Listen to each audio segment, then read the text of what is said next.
So yeah, I just started that, but welcome everyone.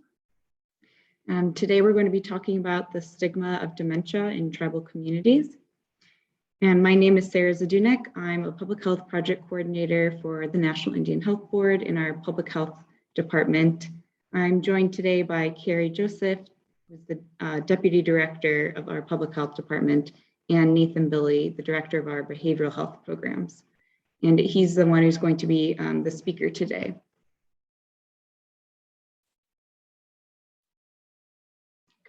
Just a quick overview of what we're going to do today. I'm just going to talk about some of our expectations for the learning community in the space, just some small things, some housekeeping. And then we'll do a quick icebreaker sort of introduction so everyone can learn a little bit about each other. And then we'll jump right into our presentation. And throughout the presentation, there's going to be some small group discussions. So we'll break out into about 3 other breakout rooms and discuss together. And then of course, we'll close up. So just quickly, the National Indian Health Board, this is our mission statement. The National Indian Health Board is established by the tribes to advocate as the united voice of federally recognized American Indian and Alaska Native tribes. NIHB seeks to reinforce tribal sovereignty, strengthen tribal health systems, secure resources, and build capacity to achieve the highest level of health and well-being for Native people. And I sort of wanted to remind people, and then in case you're new, the purpose of this learning community, what we hope is to serve tribal members and health professionals in their efforts addressing Alzheimer's disease and dementia in their communities. And we sort of focus on the roadmap for Indian country strategies, which is some public health strategies developed by Alzheimer's Association, CDC. We also hope that tribal members and health professionals can share their best practices and discuss any barriers they're experiencing and maybe work through them together. So just some expectations. We want to remember that this is a safe and welcoming environment that respects tribal sovereignty.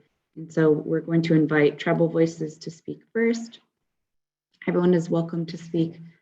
We just want to elevate tribal voices first.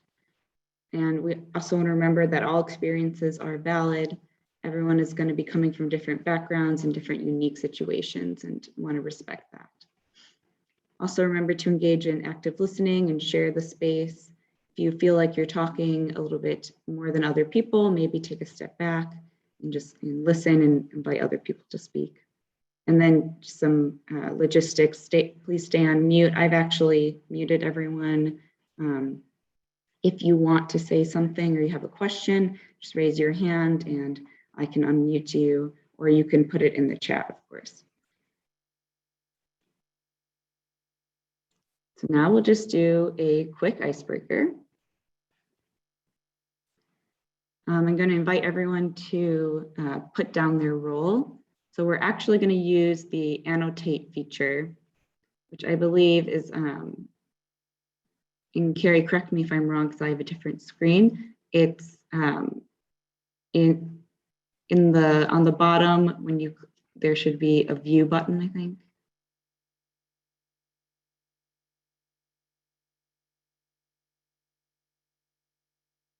I'm sorry, I'm trying to find mine. It's okay.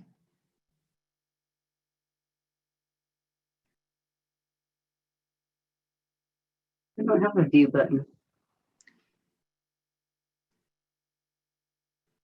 Mine is at the top. I'm not sure if everyone else's is. Oh, there it is, yeah. Okay. And then annotate should be the second from the top. Yes. Perfect. Yes, the upper right-hand corner. Thank you, John. I apologize for that. So if you click annotate. Right, so it's view options right at the top of, on my screen, it's the top middle. You click view options, and then I believe there's a drop-down list, and you click annotate, and then you can select a stamp. And it's like star, a heart, a check mark, and then you can just put I'll put an example next to the, oops, sorry. I see them now. Okay. Yes.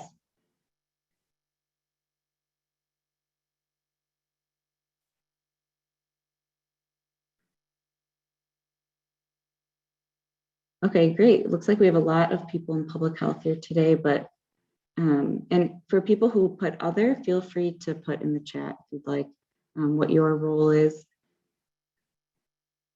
Yeah, we have a lot of public health people here today, but it's nice to see that people from across all disciplines.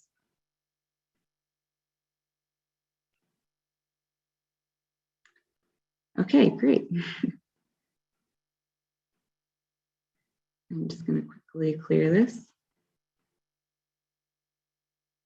And now I'm going to hand it over to our speaker. I'll just give a quick introduction. Nathan Billy is, as I said, our Director of Behavioral Health Programs, and he's a tribal member of the Choctaw Nation of Oklahoma and has previously served in his nation as a licensed professional counselor and the Deputy Director of Behavioral Health. His therapeutic and administrative experience includes specific focus on substance use disorders, opioid prevention and treatment and recovery initiatives, and integrating behavioral health care into both clinical and law enforcement settings. He's currently completing his PhD dissertation, focusing on Choctaw cultural identity as a source of strength and resilience in recovery for substance use disorders.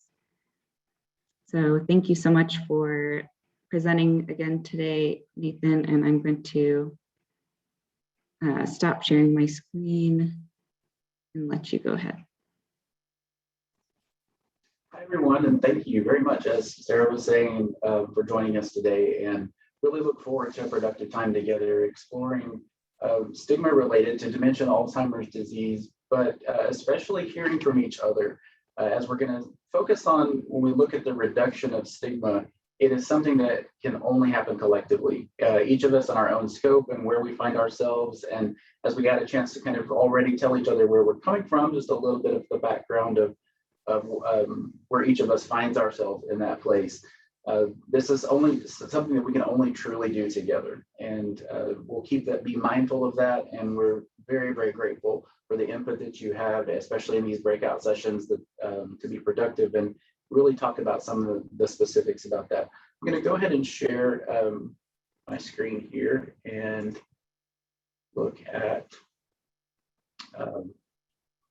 our goal. And you can notice, as far as what we will end up looking at, which is why I went ahead and put that in the title, we will be talking about stigma and spend quite a bit of time actually looking at what stigma actually is in terms of what contributes to creating it in the first place.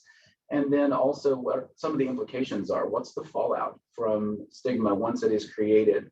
But we then especially want to shift to what can we do together to reduce that stigma? Because ultimately that's our goal, not just to recognize it, but to mitigate it and to reduce it wherever we see it. And I'm sure my screen is gonna cooperate. There we go. As far as our learning objectives are what we hope to accomplish together. So one, we can see that it's to describe those various approaches to understanding stigma, look at some of those implications as we were mentioning.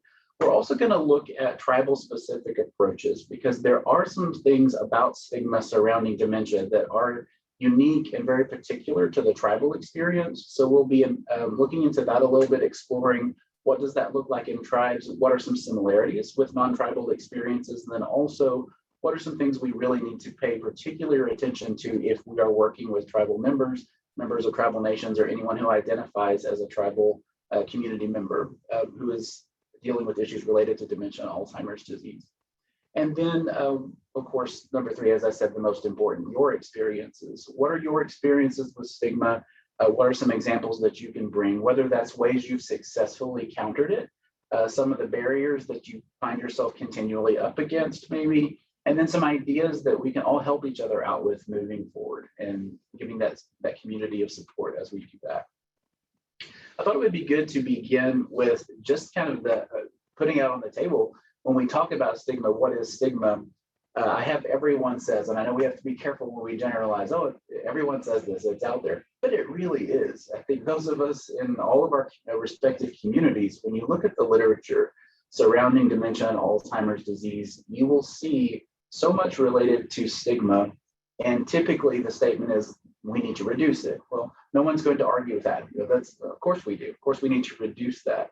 But frequently, that's where some of the literature stops, or at least a lot of what we encounter. It's just an announcement that we need to reduce it and that we need to work together to do that. But looking for those practical ways, that's where the challenge comes in. So I have, well, what are some recognizable examples? So how will we recognize stigma when we see it? But then most importantly, when we attempt to reduce it and when we work together to do that, what does that look like practically? So that we're not just endlessly talking about the need to do it, but we have some ideas together as far as how we will accomplish that goal of actually reducing stigma. And I hope that we will leave today with some very practical and very specific ideas of things that we can put in place together to do that reduction of stigma. If I don't, then correct me on it. Let's make sure we do, because that is the main goal. So we will work together to do that. Sorry. Sometimes it's not as beneficial to look at what's a word's etymology, or where does it come from, what's its background. But in this case, I think it's actually very telling. When we look at the word stigma itself in terms of where does it even come from, and why did we use this word to describe what we're talking about today? Quite literally, as far as the development of the word itself, stigma is a mark. And very interestingly, in its origins, it's a mark that's made by a pointed object. It doesn't necessarily have to be negative in its origins. So it's just a mark that is left.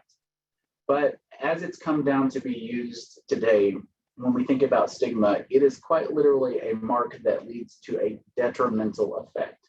This is a mark that is, to think of being marked with something, to be branded with something, if we want to look at it that way, that's very much the reality of experiencing stigma. We go around as if we feel like we have a mark on us. Sometimes it feels like a very visible mark, and that we are recognizing this, and it follows us no matter where we go, and there's nothing we can do to get that mark off of us. And so that's what we want to explore today, is the mark of stigma.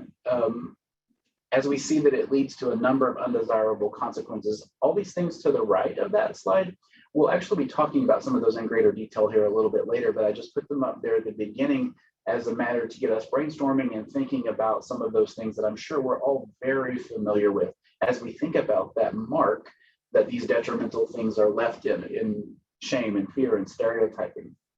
So I encourage you, as we look through this, to first of all think about how this is all related. We're going to see that it really is a vicious cycle. So we will talk about factors that contribute to stigma. We'll also talk about the results of stigma. And sometimes it's difficult to separate those, which came first, the chicken or the egg, what's causing what, and how do we separate that out in terms of the best way to approach it. So I just encourage you to think about all of those things together as we're doing that, and let's get our thinking caps on together and think about how we might talk about that when we break out into those sessions here in just a moment.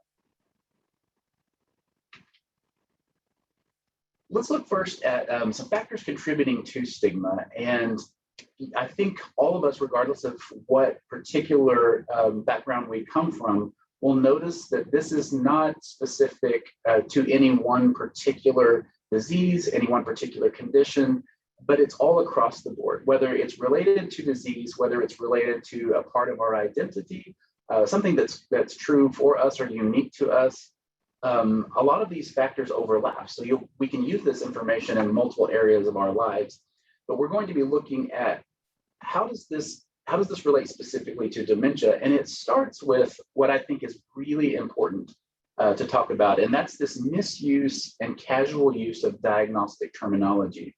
I've just given some examples there in the side, like for example, and I want to be very vulnerable with you right now, just so this doesn't sound like here comes the director of behavioral health with his, working on his PhD, which sounds wonderful, but it's not going so well at the moment, but that's another issue entirely.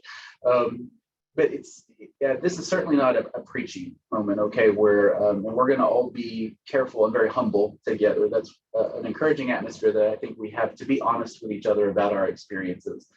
I want to tell you before we talk about this, I have done this myself. So if you are listening and you're thinking as we talk through this, that this is, here comes the behavioral health guy, shaking his finger at you. That is not what this is about. This is recognizing that all of us can do this. It's so easy, in fact, to do it without even thinking about it.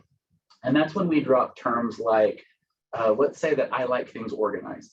And I like things to have a very specific place. Maybe I like dinner to be set out a certain way, or I like my tableware a certain way. And someone is observing me and I go, oh, I'm so OCD. I'm OCD that way. Or we might experience either a mood swing ourselves, or maybe a friend of ours who seemed like they started the day in a good mood and now it shifted pretty suddenly, or it sure seemed like it was a sudden shift to us. And we go, oh, she is so bipolar. That's just her. She's bipolar. The problem with that is we can see that casual misuse of language, it ends up diminishing what are actually very serious diagnoses. So OCD, or obsessive compulsive disorder, can be a very debilitating disorder to live with.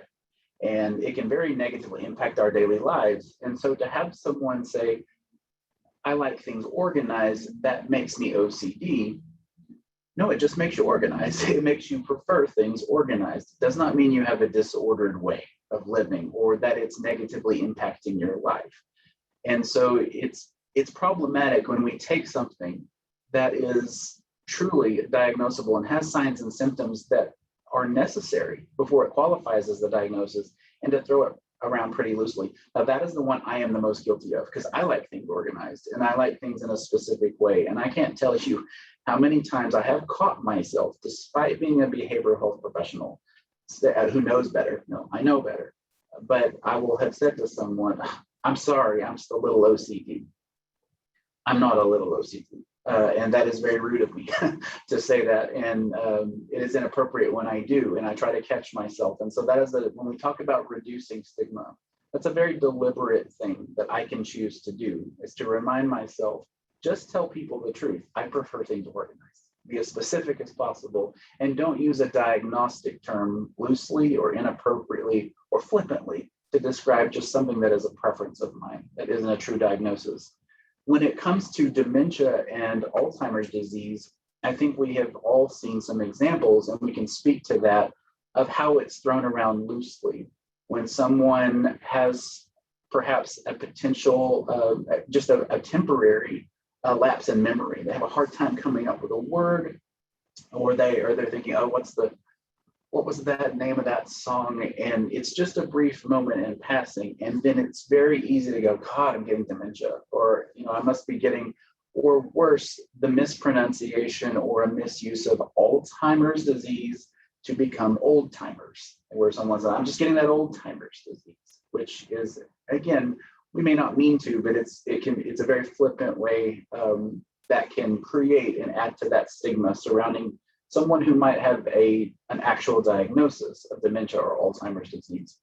So part of the encouragement is to look at the way we use language, look at the way we use words, and to be more deliberate about the way that we do, and more careful in the way that we do in terms of reducing that.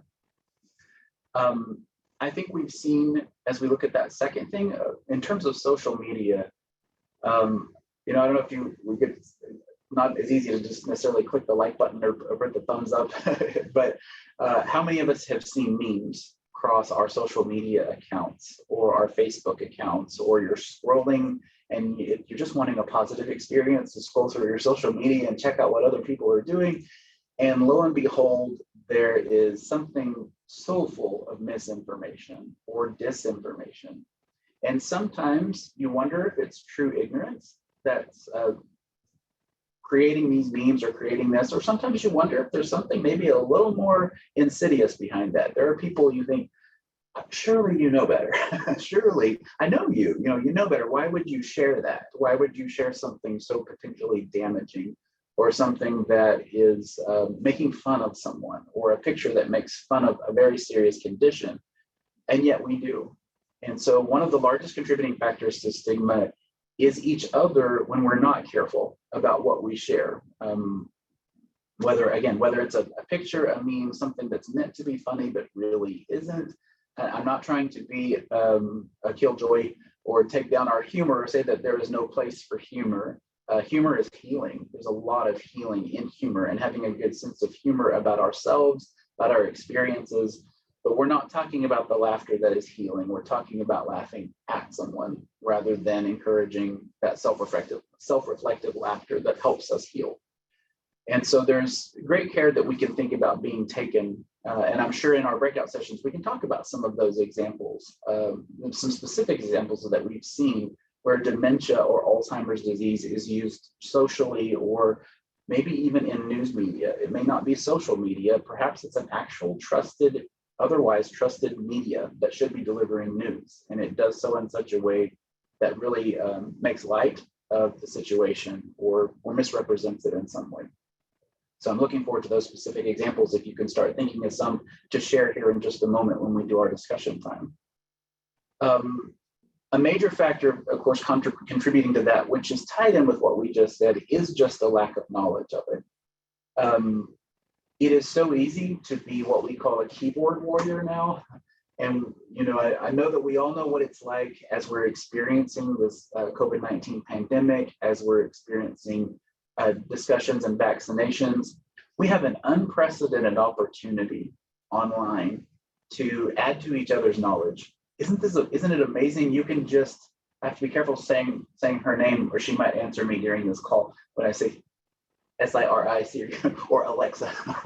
those people that used to, we have to think, what's the name of that song? Well, I'll just ask Alexa and she'll tell me. I don't have to I can Google information. There is so much information available right at our fingertips, where we can even just speak out loud and get the information that we're seeking. And in that amazing, wonderful culture of opportunity, how much ignorance we still put out at each other, how much we still see. You think, what an opportunity we have to know truth and to be able to research before we post something or say something. And yet, it's no surprise and to any of us as we experience our daily social media activities and interacting with each other, how much ignorance there really is that's posted or spoken as if it were true. It's as if we just suddenly everyone is a COVID-19 expert, everyone's a vaccination expert, everyone's a constitutional expert, and many times we throw around ideologies and we throw around facts, figures, and statistics without seeing if they came from trusted sources, without vetting those sources, and then as it gets shared by one person, it's picked up by another, and the next thing you know, 30 million shares later, there is some serious misinformation out there about the topic. And that does create stigma. That is a contributing factor to creating the ignorance that we can contribute to that and building that up. Some of it, we look at the next thing, we look at what happens when there's ignorance or falsehoods or misuse, maybe inappropriate use of terminology. But we also have to acknowledge that some of the stigma is created by actual lived experience. And this is where we get out to that thing of which came first, the chicken or the egg. It is really that vicious cycle of stigma. But we do have people that because of the stigma they've already experienced, they have lived with rejection because of affiliation with a screening for dementia or Alzheimer's disease, with an assessment, just talking to the provider, or post-diagnosis, some of their experiences that they have had have been very negative. And once we see someone experience the fallout of their own stigma, of the stigma associated with what they went through, it makes us more likely to say, not me. That's not for me, I know what happened to them. I know what they told me, I watched it happen, and that's not going to happen to me. And instead of, when I say that's not going to happen to me, instead of that being a positive thing, like I'm going to take positive steps to make sure it goes better for me, it can lead to a shutdown where I say, I'm not going to see my provider. I'm not going to talk to my doctor. I'm not going to tell anyone the symptoms that I'm experiencing because I know what happened when my next door neighbor did, or I know what happened when my uncle did. And true lived experience resulted in discrimination. And I don't want to be a part of that. I don't want that to happen to me. So sometimes the stigma is not ignorance or lack of understanding. It is truly what is happening to people in the lived experience that just contributes to more of it. We also have provider stigma. And that's one that sometimes we don't think about as much, perhaps, when we look at societal stigma. We're always looking at what is the culture around us doing to contribute to this. But there is, unfortunately, the truth of provider stigma. In my substance use background, when Sarah had mentioned some of the work that I've done in opioid prevention and substance use prevention and treatment, there are some really good studies a few years ago that came out about how therapists, substance use disorder treatment therapists, treat their patients based on the language used. So, for example, and these are professionals who should know better. Technically, they have the knowledge and the content expertise. But you could introduce them to a patient that you said, this patient is struggling with a substance use disorder, with a disordered use of cocaine, okay? And then they would measure, what was the reaction of the therapist toward that person? How did they treat them? What did they offer them? Patient number 2 was introduced to the therapist as, this is a cocaine addict. They're coming to see you at 2, okay? And then they measured the reaction and the treatment and how they were spoken to. And just in terms of how they spoke about the person, the therapists treated them very different. And there was an immediate stigma attached to the cocaine addict that was described that way. Once the word addict, even though the therapist, again, they've been through their training, they've passed a very difficult licensing examination to be able to be a therapist. How did they not know this? And yet on some level, indirectly, it was affecting the very way that they treated patients. And we do see provider stigma, where it is the fear of how the provider will treat you, whether they're going to take you seriously. Are they going to avoid you? Are they going to be afraid of what you might do if you have some of these signs and symptoms? The healthcare industry is supposed to be protective, and we do our best. We really do. But there are times when that is not the case because we are human, and we're not always going to experience positive things from our healthcare providers, unfortunately.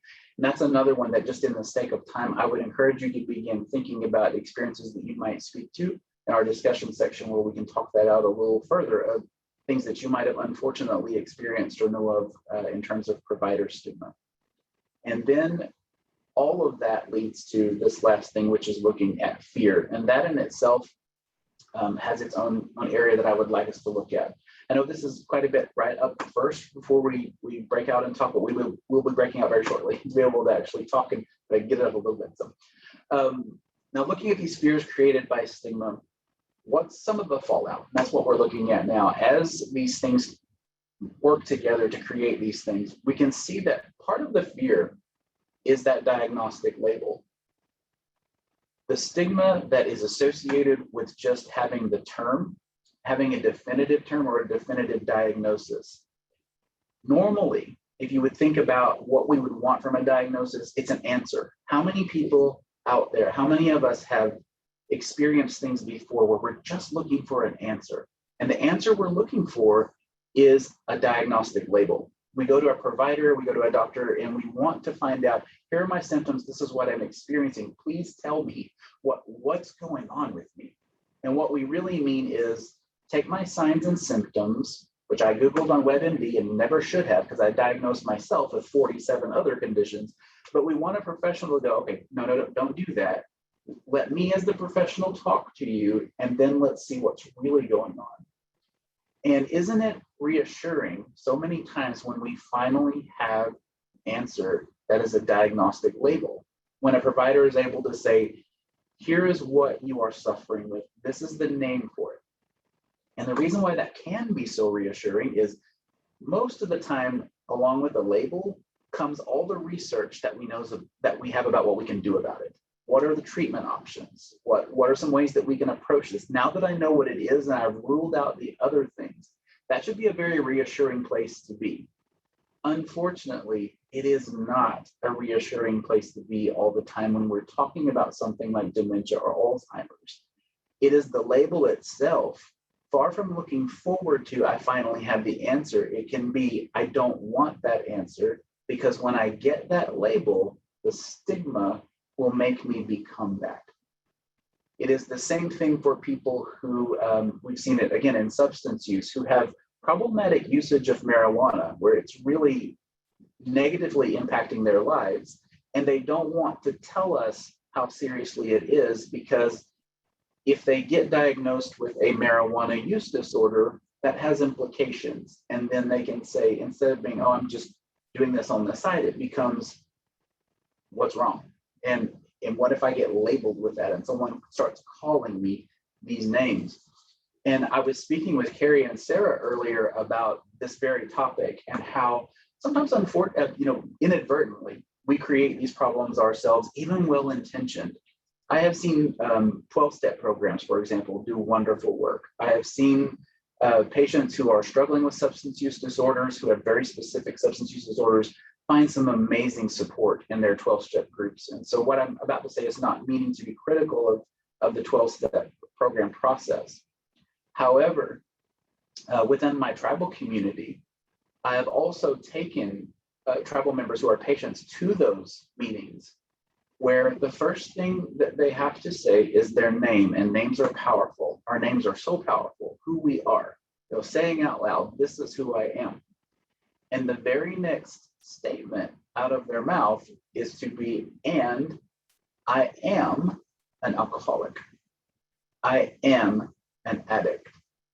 And I have heard from many tribal members who have said how that is not helpful to their recovery, because they hear themselves speak the power of their name, then they hear themselves speak the power of the label of what they're struggling with, and together that becomes who they are. And they say, how am I supposed to recover from my disordered use of opiates when I am an opioid addict? And that's the nice way of saying, because then it becomes from others, well, they're a pillhead, or there's this, and there's pejorative language that you can use of that. That's more than unhelpful. It's very detrimental. And so there is the fear that if there's such a stigma associated with dementia and Alzheimer's disease, if I get this diagnosis, it's not a liberation. It is something that's going to attach to me, and I am going to be that for the rest of my life. I will become that, which is directly related to that next thing. Once people hear that, then there's their answer too. If that gets out and they know you have been diagnosed with that, what are we going to have to do now? Well, they can't be trusted. We have to take their financial decision making away from them. We take away their daily schedule planning away from them, because what if this happens? What if that happens? And there is so much ignorance and stereotyping around those who are suffering with dementia or Alzheimer's disease that it makes sense why people would fear that label and not be excited about the screening and assessment process that might result in that diagnosis. We don't want the label to lead to the fallout of what comes immediately after, all of that loss of decision making. And then for those who especially are uncomfortable, the fear of rejection, the fear of being shunned or ignored. What happens when, because of the stereotyping, and because we are often very uncomfortable talking to each other about it, we just don't want to be around it. There's the idea of, I'm uncomfortable now. Now that I know this, how do I handle this information myself? And I don't want to be around that. I don't know how to handle some of the symptoms when they start. I just don't know. We exclude them. What if they do something embarrassing? What if they do something, and sometimes it's well-meaning. What if they embarrass themselves? I'm going to protect them. And there's a lot of well-meaning but misplaced actions that we do around this stigma involving ignoring or shunning or excluding someone. The stigma can also surround in the sense of creating an idea. These stereotypes, they create what dementia must look like, or they create what Alzheimer's disease must look like. And For someone who is wanting some answers, or they're wanting treatment, they want early treatment, let me find out what I can as soon as possible because I want to begin whatever treatment options that I can start. And to be met with, but no, you don't look like somebody with dementia. We hear that a lot. You don't look like somebody with depression. You don't look like someone struggling with suicide.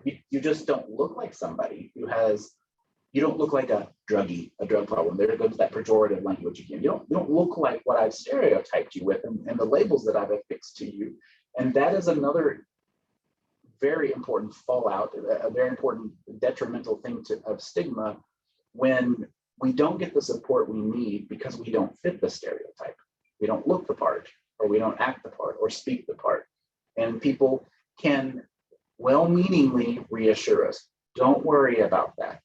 You don't need to get that checked out. We know what people with dementia look like. We know what they sound like. And don't worry, honey, that's not you. That's not you. You're fine. And we have people who can mean to support us, but it is the stereotype that prevents the treatment that we need. Some of that stigma that creates all of those unknowns, these are real things. We truly don't always know. There is a great deal of unpredictability in a dementia or Alzheimer's disease diagnosis of what will happen next. But what could be a supportive time, it is stigma that removes that support. Uncertainty, unpredictability, those are things that we need support for. That is the scariest, to me, that is the scariest thing in human life, is the uncertainty. Not being able to know for sure. Uncertainty, insecurity, that is so at the core of human stress. Am I going to get my paycheck? Food insecurity. Am I going to get food? Am I going to get this? Uncertainty creates such stress and anxiety. It is when we are most uncertain as humans that we need the most support. Not people to give us false answers and tell us, oh, I've got this all figured out, but to say, you're correct. We don't know what's coming, but I'm here. I'm here with you. I'm here for you, and we will handle the uncertain together. And so often at the time when it is most uncertain, that is where the shunning happens. That is where the exclusion happens. When we need to be most surrounding someone with support, there is so frequently, because of stigma, the distancing. And then the last thing there, I won't get into very great detail, but it does have to do with caregiver guilt. Stigma can also create the idea that I have no right as a caregiver to process my own emotions. There's stigma of, well, if you really love someone, why are you having these second thoughts about what this is going to mean for your life? Or you're so selfish, you're so self-centered that you're thinking about yourself and not the person that you love or that you care about. And that does nothing but create more stigma. And it just inhibits the ability of caregivers to process emotions that they need to be able to process openly and candidly with someone else about what they are struggling with. And that guilt that they're feeling, that yes, I love my loved one, but I'm scared. Or I love my loved one and I don't know that I can handle this. And sometimes saying that out loud is such a vulnerable thing. We're afraid of the stigma created when we're rejected for even speaking truth to our own fears as caregivers.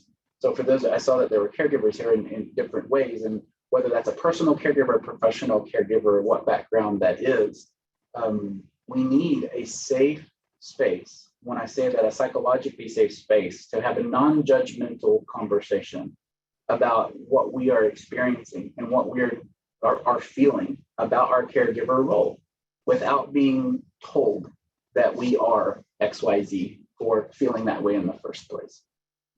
And then very quickly, let's see, let's just we'll kind of look over this briefly. I know for time's sake, we need to get out there. Some of the other sections will be a little bit smaller, but it's important that we at least define this and look at it together first. Other fallout from stigma, what ultimately will happen with all of the above that we have talked about? One of the worst things that can possibly happen is to find someone who delays much needed screening, assessment, and treatment possibilities.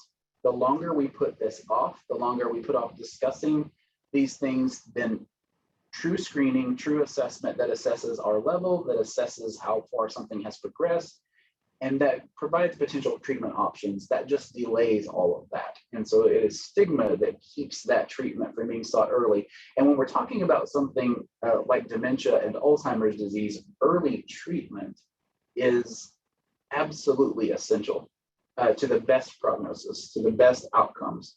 And so the earlier we can begin treatment, the much better off that we are. And so we don't want to delay treatment, and that's stigma does nothing but delay much needed treatment. We can also see as the quality of life deteriorates, and by the way, I'm not talking about the quality of life due to the dementia or Alzheimer's disease. I'm talking about the quality of life due to the stigma. Stigma itself and the experience of stigma can cause an increase in depressive episodes. I don't know about you, but I don't need any diagnosis to deal negatively with being shunned. If my community or my family doesn't want to be around me or stops including me, whatever their reasons are, that lack of connection, that feeling of being left out is going to increase the likelihood that I will experience depressive episodes. It's a horrible, horrible feeling to have, and it can lead to a true increase in depressive episodes. We have seen that in what we call our PHQ-9s or our patient health questionnaires, which screen for depression, that the less connected people feel, the more excluded they feel, the more judged they feel, the higher their score. And in this case, on a PHQ-9, that is not what you want to see. The higher score indicates a worse outcome or the potential for a serious depressive disorder.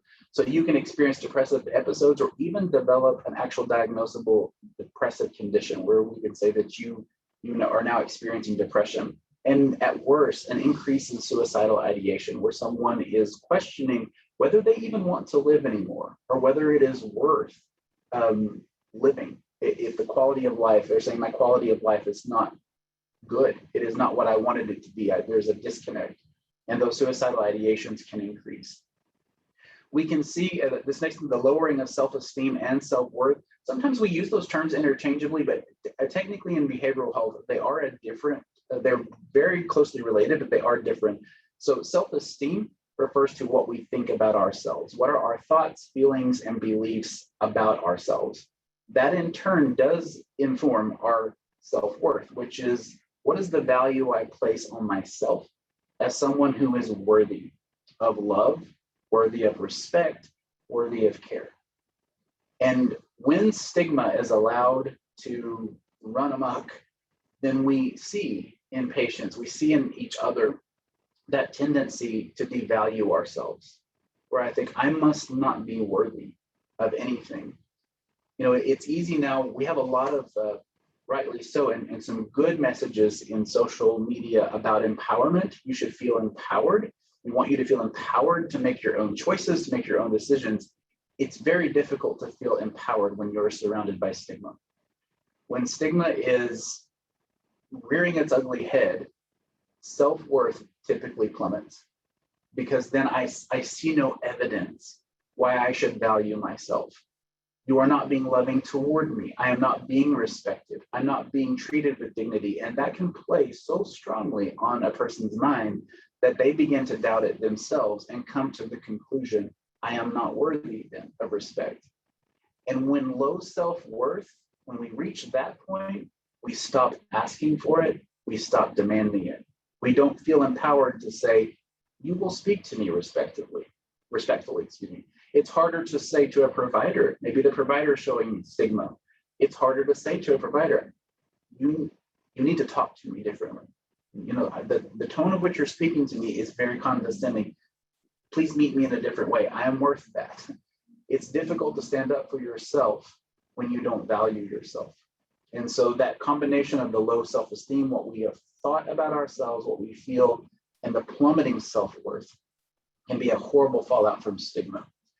The lingering sense of shame that we look at there's a lot of new research, particularly in the field of gender identity and sexual orientation, which is showing us that some of the stress-related responses related to human beings in terms of negative aspects of their quality of life is related to lingering senses of shame.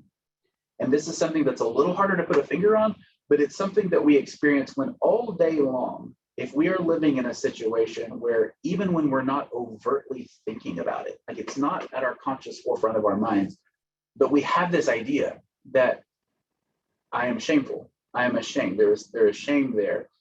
And the thought may not specifically be going through our head, but it is weighing on us. We are carrying around shame like that albatross around the neck. And the detrimental health outcomes that the research is showing us when we shame each other and when we cause each other to live with shame in terms of potential linkages to health problems. And that's where we get to that last thing, physical and mental health. We are whole beings. And that is one of the things, especially that we stress in Native communities and tribal communities. We're not compartmentalized beings. We are whole people. I experience life as a physical, mental, spiritual person. And as I experience life that way, we can't easily separate the detrimental effects of stigma. It can affect all of the above. My mental state, my emotional health, my depressive states, my stomach, my digestive issues, the tendency to develop stress-related heart conditions, all of the above, the research is showing us is related and can be directly related to a lingering sense of shame that we carry around with us, that we internalize so deeply that it begins to impact our minds and our bodies together. As we looked at that, if we can pause at this moment, Sarah, I think that would be a great time to break out to our discussion groups. I know that was a lot right up at the front. The others are not, the other sections are not quite this long, but just to get this out and to begin thinking about some of those ideas, and I'll go ahead and stop sharing my screen here. Okay, so I'm gonna break everyone into 3 groups. I know there's a lot of us today, but we're gonna have Carrie, myself, and Nathan are gonna each be in a breakout room. So just give me one moment.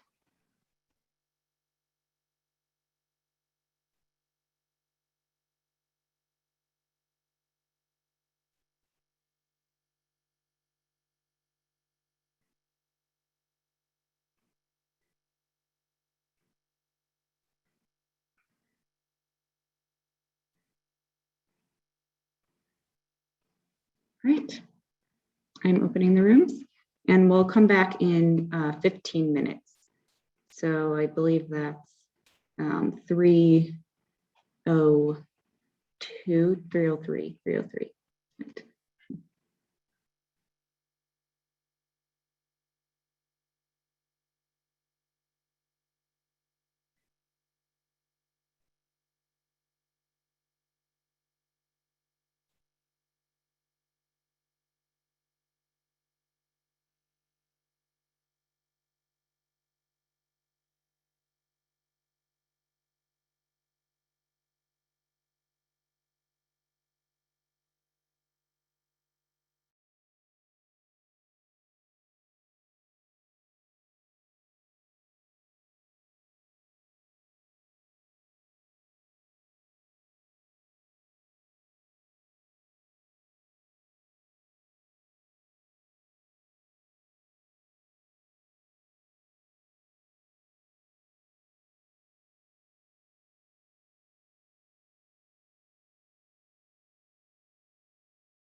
Right, we'll just give everyone a minute to trickle back in. I know it gives you 60 seconds to leave the breakout room or not, so people might be finishing up some thoughts.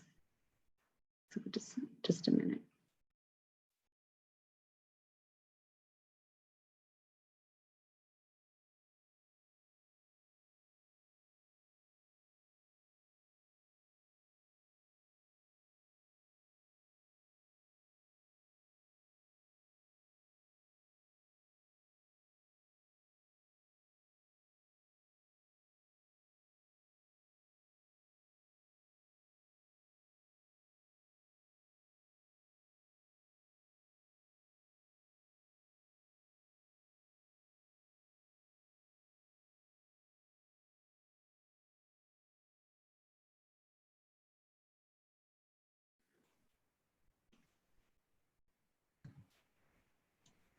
All right, welcome back, everyone. I think there's just a few more people. I think the other breakout room is going to join back in.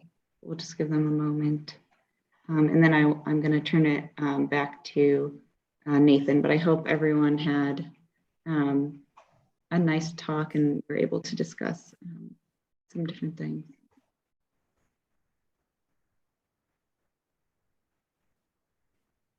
All right, Nathan, you can go ahead and share your screen. Okay. And again, I was telling my breakout group earlier, I apologize that when we broke out to the screen, something in my screen turned me this way. So if you see me doing this, my head turned vertically, and I can't fix that right now. So let me see if I share the screen.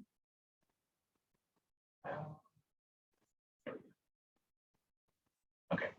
Can you see that? Okay. Is that where it was? Okay. Perfect. Okay. In the time that we have left, and I know, Sarah, I'm not sure, we had talked about doing 2 more breakouts. Would it be okay if we just combine that last one into 1 more breakout session, just in the interest of time? Yeah, I was also thinking that. I think that's a good idea. Okay, perfect. So I'll make sure we have time for that. As we look at this next section, we've talked about, what does stigma look like? What are some of those contributing factors? What's the fallout of stigma? What are some of the fears associated with it? And then some of the detrimental aspects of stigma. Now let's look at some things that are specific to tribal communities and the tribal experience of stigma. And then we'll look specifically, especially at what are some things that we can do to reduce stigma and some things to keep in mind. I always want to be careful before I talk about tribal concerns or the tribal perspective. I think it's potentially problematic territory because it's sometimes enough of a challenge to bring tribal concerns and tribal perspectives to the table without moving even a step further to remind everyone that tribal nations do not share like a mega brain. There's a lot of diversity among tribes. And so I'm a member of the Choctaw Nation of Oklahoma, and there are perspectives that I have growing up that within my Choctaw community are different than might have been experienced by Navajo, or different than Osage, or different than Seminole. And even though there are things that overlap, we want to be careful that we always give that disclaimer that even as we speak about tribal things that might very well or are likely to be universal, that there is a great deal of diversity that needs to be respected among tribes, and not every tribal community or community member will see something that same way.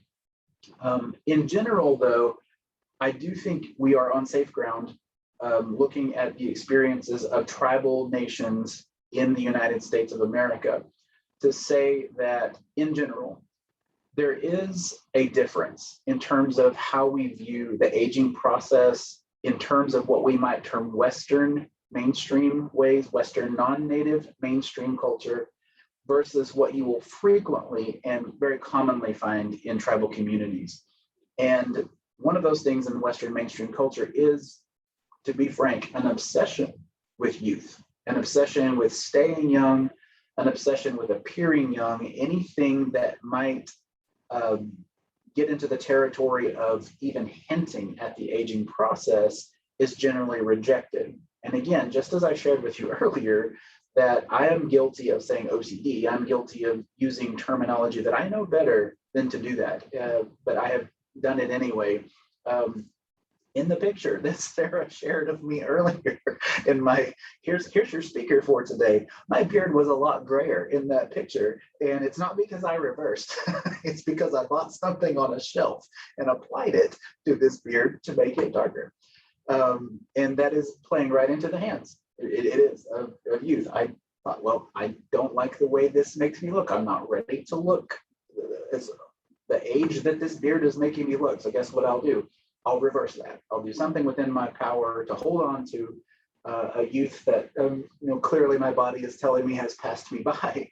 And so, not to make light of the aging process, but it really does speak to the idea that things that we experience in mainstream Western culture, it does tend to say, get this surgery, have this, you can have this injection, you can do whatever you can to maintain your youth, because age is not valued.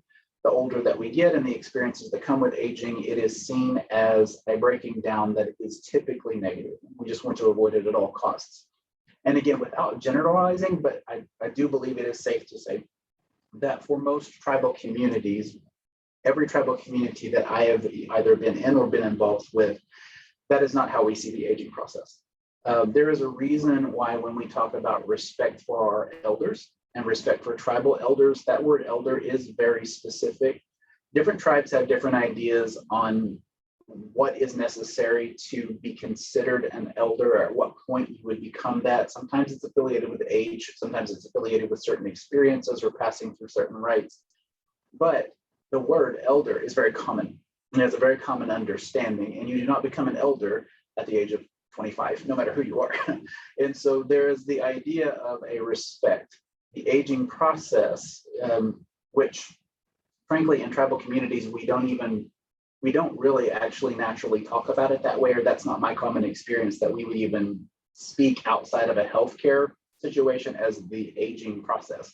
That's not how we see it. We see it as this is a natural life cycle. It is just who we are. It is how Creator made us. And so as we are moving through life in the journey, becoming someone who is becoming closer to that part of the cycle or our life cycle, then it is respect. Respect follows us. We have experiences. We have wisdom that is gained. And unfortunately, so unfortunately, that wisdom of elders has been stereotyped and really lampooned in Western mainstream culture, so that even what we value as Native and tribal communities is often made fun of in traditional films as like the wise old Native who knows everything.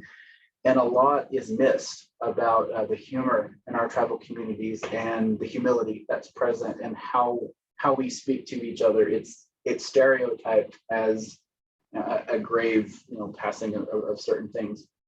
And so it's hard enough sometimes to understand where a Native or tribal community member is coming from in their worldview, because even when we say, okay, Natives have respect for elders, sometimes non-tribal leaps right to the movies that we've seen, or a scene that we've seen where there was a wise Native, and that is absolutely not what we're talking about in Native experience. We're talking about a serious and sincere respect for our elders and for what they are experiencing, which can go to spiritual practices, some of which we are comfortable talking about openly, and some of which are very personal and very private to the tribe's experience of what accompanies that aging. So we'll be very careful how we talk about that, or anything that anyone is willing to share, absolutely.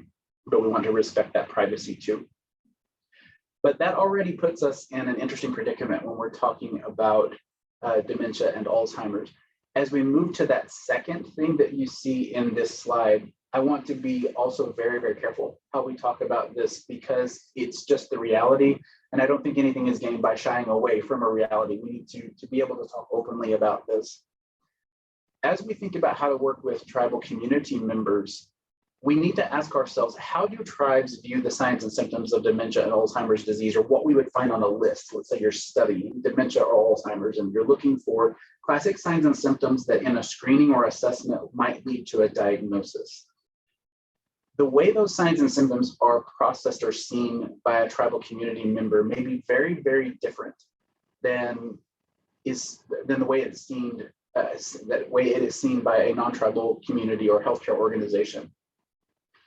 And in fairness, it can either impede treatment, depending on what that treatment is, or it can facilitate treatment.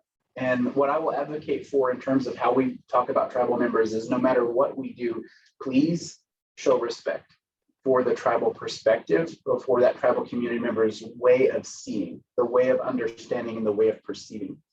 Because, for example, you might hear a tribal member say of someone who is an elder, who is experiencing some of the things on the chart that would be a sign or symptom of Alzheimer's or dementia, that they are becoming closer to the creator because they're at the end of the life cycle. They're traversing both worlds. They have some insight into the spirit world because of the transitioning they're going to. Maybe they're living a second childhood. They're reverting back to childhood. And what I'm saying to that is a deeply held, it's not a belief, it's the core of who they are. It is an understanding of life that is inherent to being a part of that community. And so to discount that or to come against it with evidence-based research is counterproductive. Okay, we want to be very careful how we approach that. So if you're a healthcare provider, for example, I'm not suggesting that you set aside evidence-based practice. We want evidence-based practice. We want best practices on Alzheimer's care. And the other side of that is there may be troubling symptoms that need treatment. That perspective is preventing a very respectful conversation of how we best go about treating that member. So what I am suggesting, however, is that it is fundamentally different to treat someone who is exhibiting signs and symptoms of Alzheimer's in terms of evidence-based practice and what they may be telling you or sharing with you. And the quickest way to alienate or shut down and create more stigma for a tribal member is to ignore or discount their experience, what they're trying to share with you. If they're vulnerable enough to share that with you, cherish that. Cherish that, because that is a very personal thing they are sharing. That is a very otherwise very private thing that they're often sharing. And that's where we get into provider stigma. The last thing a provider wants to do is stigmatize someone's view of the world, someone's view of the life cycle and their journey. So even if we have a disagreement, even if you find a provider disagreement that says we need to treat these symptoms, not see them as a positive transitioning.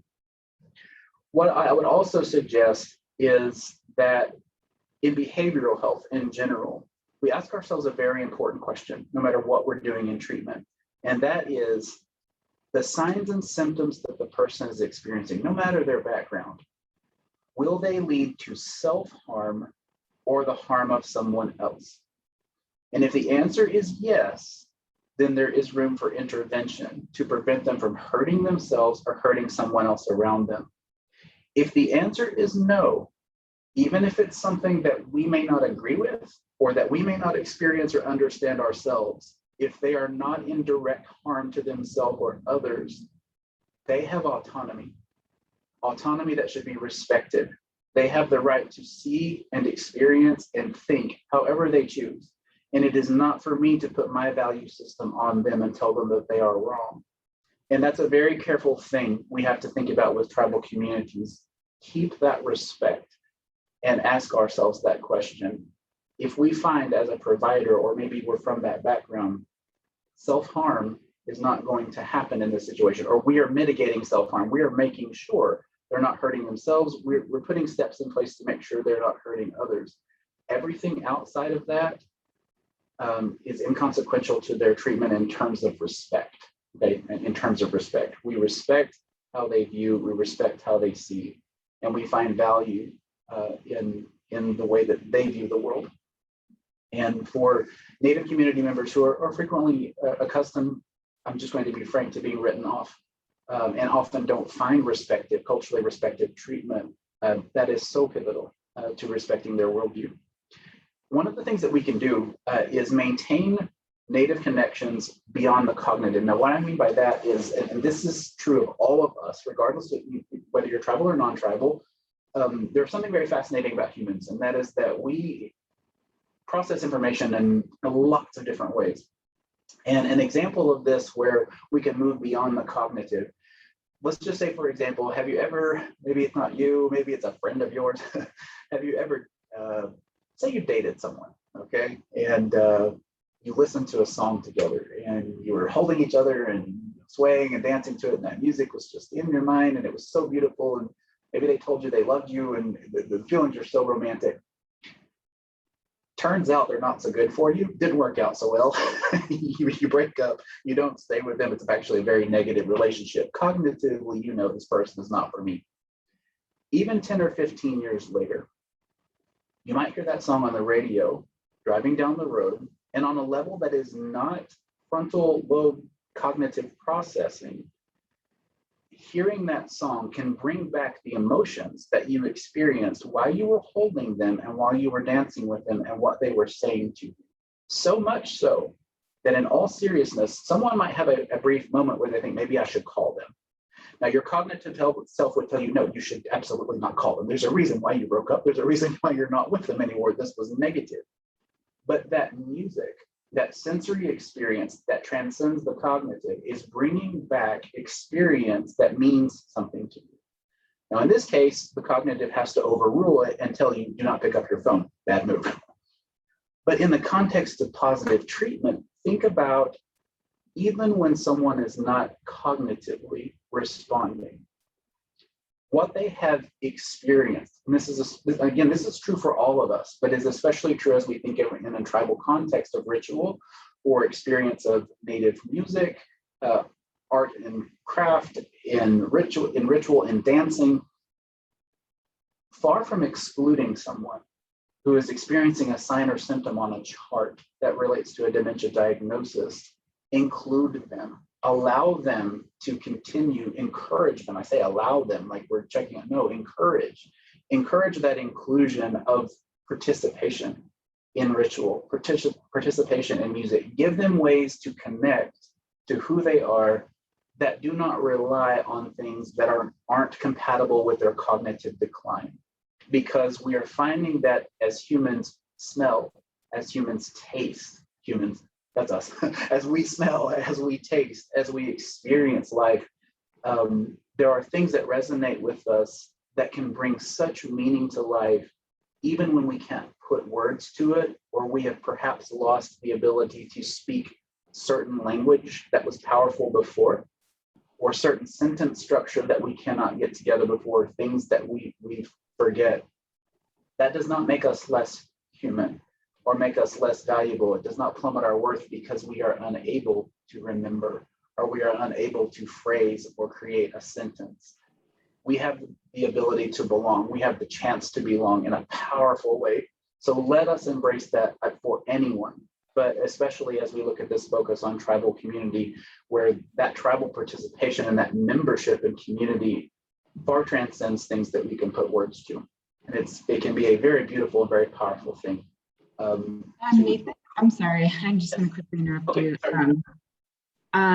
We're running a little bit low on time, so maybe just give a little bit of a closing. Sure will. And then we'll do a quick breakout. Absolutely will. Let's just look in fact at this is the last slide. And so as we kind of transition into this breakout session and think about this, the consideration that I kind of spoke to in the beginning was, as we work together to reduce stigma associated with dementia and Alzheimer's disease, let's look at what reducing stigma actually looks like. So my challenge in the next section is to think about, or as we talk together, when we hear things like we should respect people or we should show them dignity, those are very lovely thoughts and they are good things to say, and we need to keep saying them. But oftentimes we fail to complete the sentence, which is, how do I know that that's happening? So I want to be respectful, but if I were to observe a situation and see someone behaving, how would I know respect when I see it? How will I know that person is being treated with dignity? What can I actually do practically to reduce stigma so it doesn't just become a concept or a theoretical concept, but becomes something that I have answers to? apologize, we did go, sorry about that. So if we can go ahead and break, that would be a great thing to talk about, and kind of finish out our discussion with that.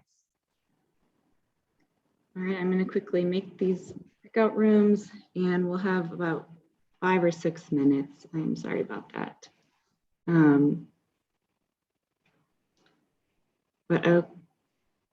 Okay, I'm opening up the rooms.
Can everyone see my screen?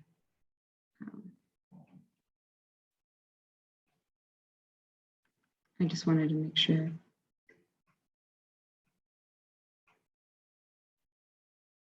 Well, we'll give everyone a little bit of time. It gives you about a minute to return to the main room. So after that, I'll just close up and there we go.